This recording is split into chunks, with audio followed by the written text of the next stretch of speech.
To be fair to Cancers out there, I kind of picked the worst trait.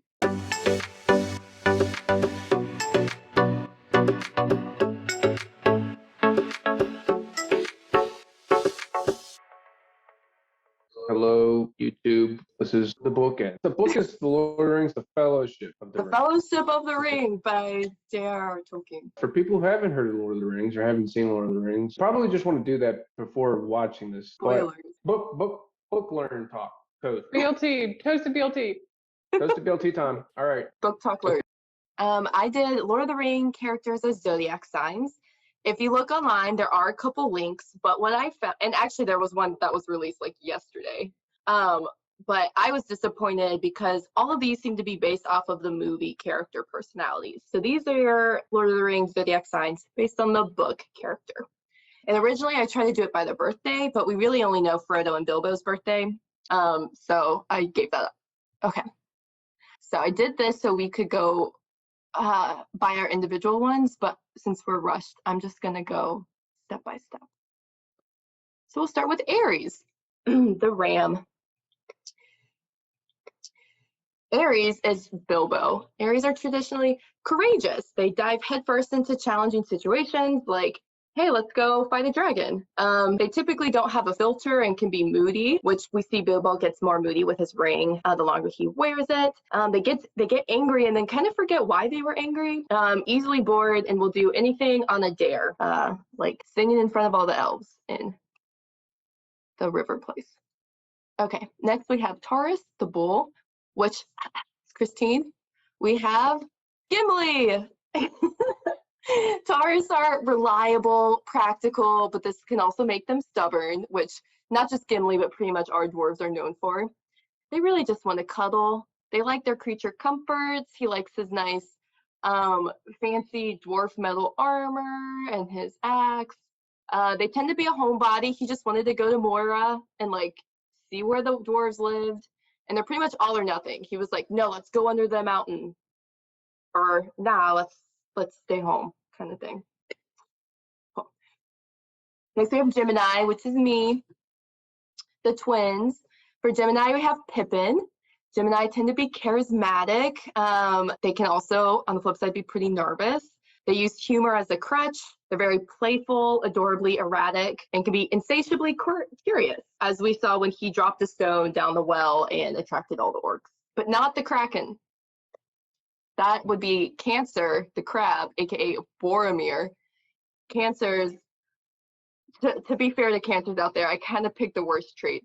So they are tenacious, which Boromir shows. He's very, driven to get people to help him.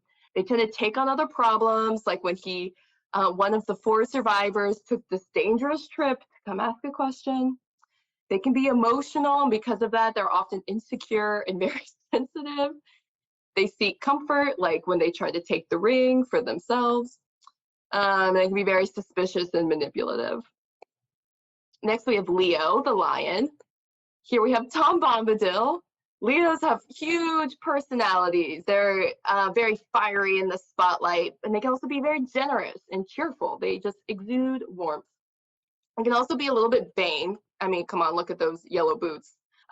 Interested in luxury. He has a very nice cabin he shares with the lady of the river. And they're infamously dramatic. So he's always singing, always showing up at the last minute to save people.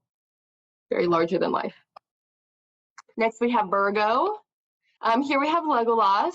Virgos, they can be kind and shy, more like quiet, even-tempered, but they need to feel useful, which he shows with his bow skills.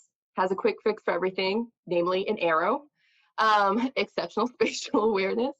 Logical, they improve their skills through diligent, consistent practice. Legolas in the book honestly doesn't have much of a personality, but he does shoot things with an arrow. So that's It's a very fashionable Legolas. Next week. Oh yeah, I like this picture. All right, next we have Libra, which is Clayton, the scales. So here we have Lady Galadriel. She is gracious. She sees every side, but because of this, because she values justice, she tends to avoid conflict. So she's like, I could help with the ring, but I'm just gonna fade into oblivion instead. They do have really good aesthetics. Like Gimli clearly loved her look, asked for her hair as his one gift.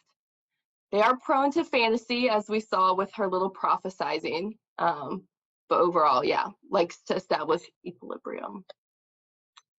Next, we have Scorpio. Scorpio, my favorite. We've got Smeagol. Scorpios are often elusive and mysterious and often misunderstood. They have a really good like punk aesthetic, looks cool in a leather jacket. They can be resourceful, which in certain lights can look manipulative. They're okay with uncomfortable silences. Smeagol did live under a cave, under a mountain for most of his life in silence. Can't really be sure if they're serious or if they're joking, if they're just stalking you. And they have eyes that look into your soul, which, you know, we see both in the book and the movie. I feel they do a good job representing that. All right, next we have Sagittarius, the archer. Here we have Sam. Sagittarius are generous, they're idealistic, a great sense of humor. They tend to form opinions off pure emotion, which we see a lot in the book. Sam basically either loves or hates people based on how they treat Frodo. He tends to wield his truth like a blunt weapon, meaning he's the only one who understands anything about Frodo and he throws it in other people's faces. He can be the friendliest person at the party, and he has a quest for adventure, which Sam, like even before asked to help, he wanted to go on this adventure. He wanted to see the world. Next we have Capricorn, which is Michael, and my favorite character, which is aptly named the GOAT because I think he's the greatest of all time, is Aragorn. These guys are patient and dedicated. They persevere. They are like fully grown adults since the age of 6, very mature people, which makes them good managers as he takes over management of the party, motivated by duty because, you know, he's the king or whatever. And they tend to repress any emotion that gets in the way of success, which is hinted at with him and Arwen. He's like, you can give up your immortality for me, but I got to put the ring first.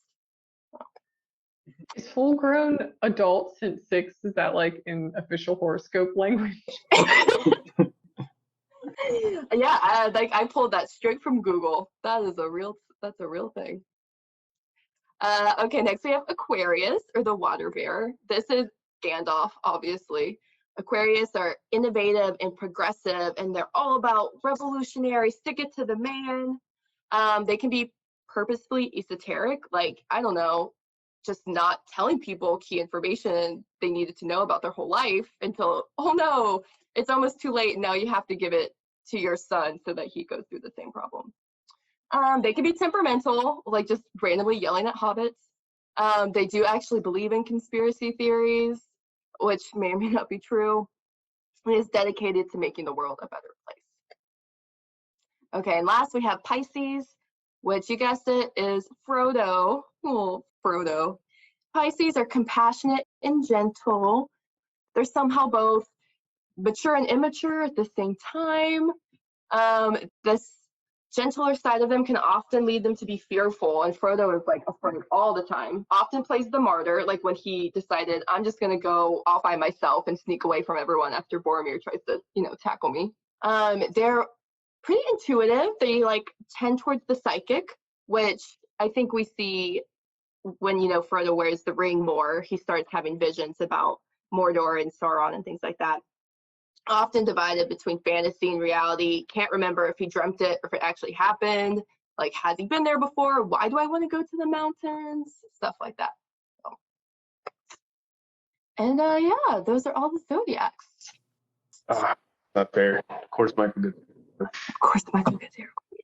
Very cool. This is good. This is good. Bye. Bye.